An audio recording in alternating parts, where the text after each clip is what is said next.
Hi guys, in this video we're going to look at how to construct a report. This comes from week 7, the activity 1. So let's go to the activity,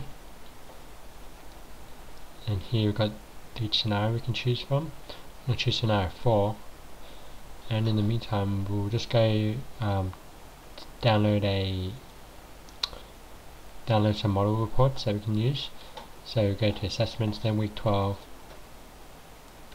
then preparation for a final exam, then the model reports here.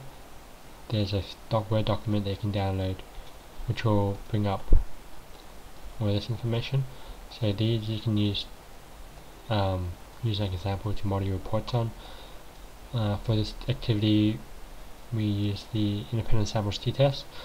So each of these paragraphs, they represent different model reports you can use. So the first one is where, as expected, the research hypothesis, the data supports the research hypothesis. Second one is contrary to expectations, where the data doesn't match up with the hypothesis and where the data gives insufficient evidence for us to conclude anything. So let's look at our scenario.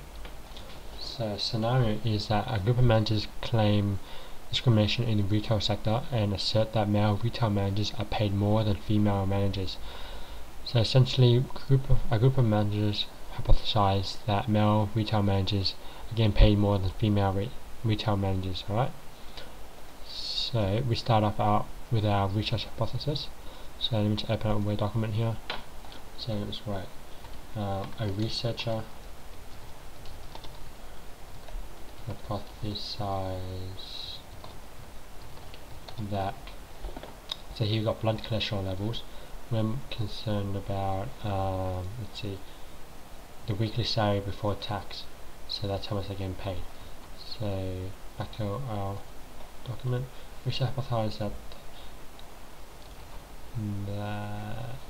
actually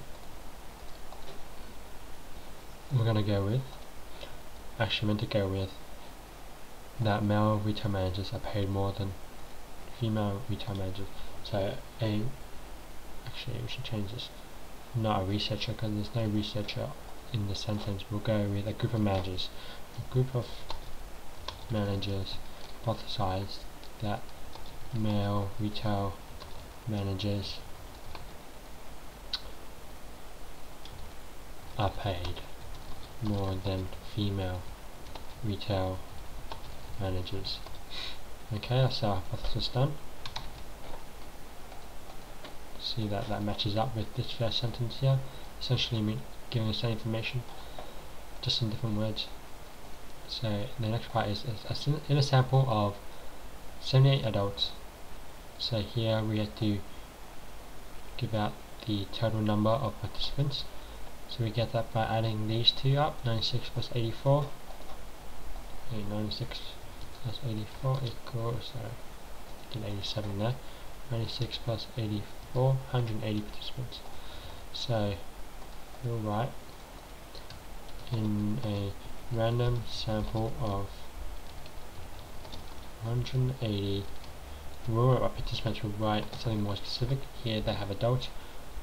We'll write 180 retail managers.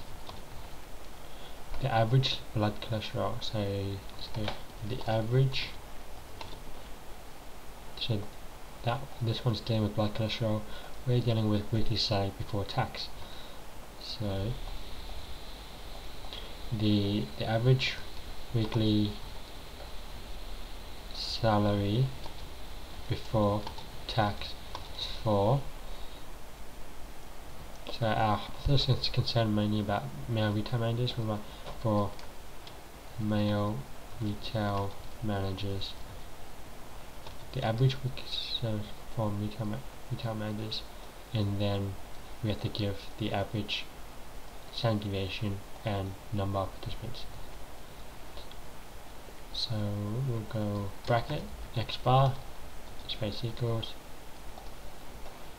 the mean for males is 1179, 1179.54. Note that that is actually less than the mean average for female retail managers. So that means that, just looking at this, we already know that female retail managers are getting paid more than male retail managers. So essentially we know that this hypothesis is incorrect, given that this data is actually significant as well. So it's significant because this is less than 0.050, which you guys probably know from our readings. So we already know that males actually get paid less than female retail managers. Alright, but we won't be concerned with that now. We'll just go on to continue our report. So, give information about retail managers, male retail managers. We continue with the standard deviation. So S, let's double check that. Yep, S. Get that from the standard deviation here. For males, it's 434.619. So to round off in 2 decimal places, we look at the third one. Because the third one is 5 and higher, we round the second one up. We increase the second digit by 1. So it's 434.62. 434.62. Okay.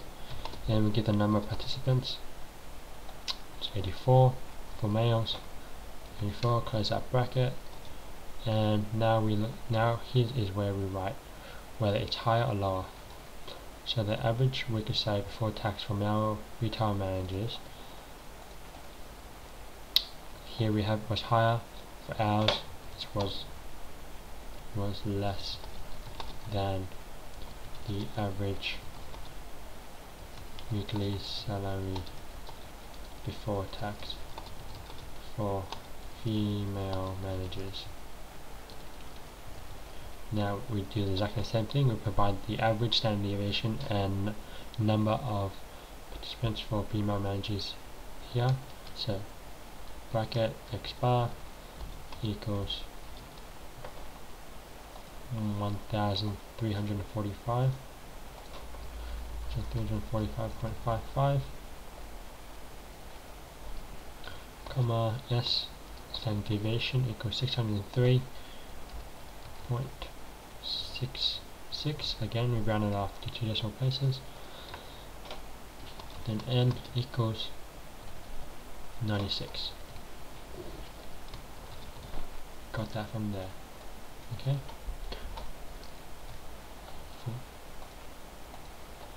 And then we put a comma in, and we continue on to provide information about the independent samples t-test. So comma and an independent samples t-test shows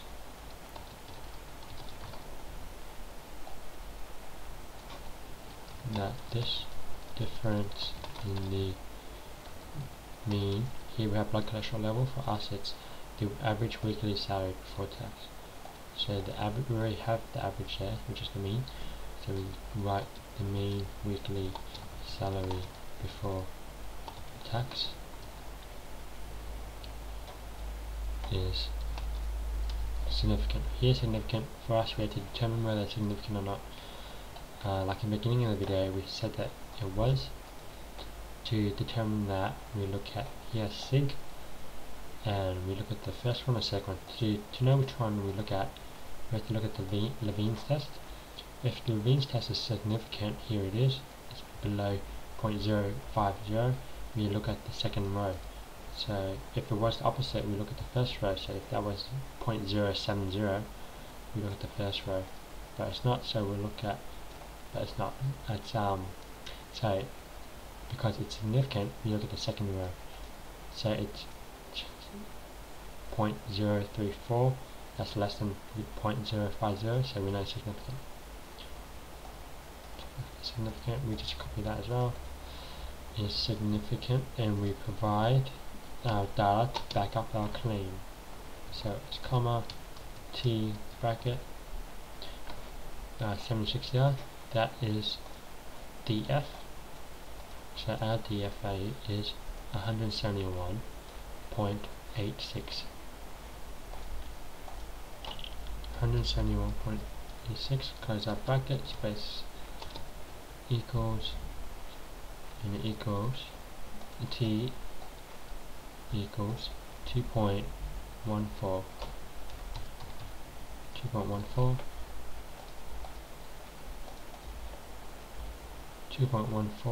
comma, and then give the p-value.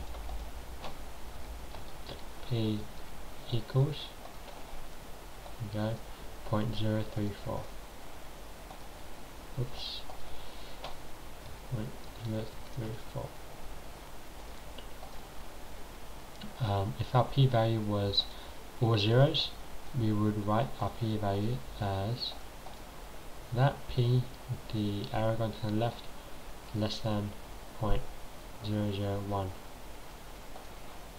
So we continue on with the 95% confidence interval. So now the 95% confidence interval indicates that the mean weekly salary for male managers, again we're concerned about male managers being paid more than the female retail managers here, is the mean is between, and they have their data there for 95% confidence interval. For ours, it's 12 to 319. We're still given two decimal places though, so ours would be between 12.55 and 319.48. Oops, 0.48. Less than. It's less than because, again, when looking at the means, male managers actually get paid less than female managers. If the males actually earned this much, so we switch these two around, we would write male managers earn more than between this much of female managers. Because looking at this, we see that male managers earn less. We're going to write male managers earn this much between these two figures less than females. So it will be between these two figures, somewhere between the two figures, less than this figure. So it's less than female managers. So female managers. Okay. Right, and now we give a final sentence as we expected, or contrary, or it's insufficient evidence. The p-value is significant, so we don't worry about that. So there is sufficient evidence, and the hypothesis says that male managers get paid more than female retail managers, but our data shows that they actually get paid less. So we're looking at contrary to expectations. Contrary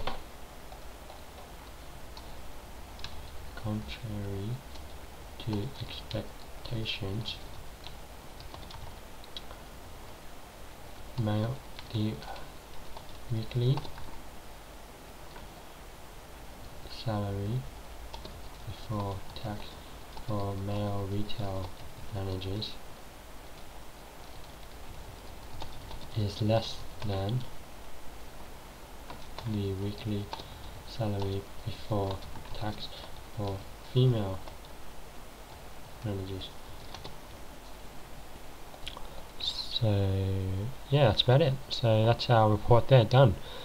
The key points here is to really just be able to interpret the model example report and change the words so that the report matches the data that we have. So yes, for now, yeah, that's correct. Yeah, we followed that right. Move on to independent samples. Okay, well, that's about it for this week. If there's anything in this video that you guys are unsure about, just leave a comment below.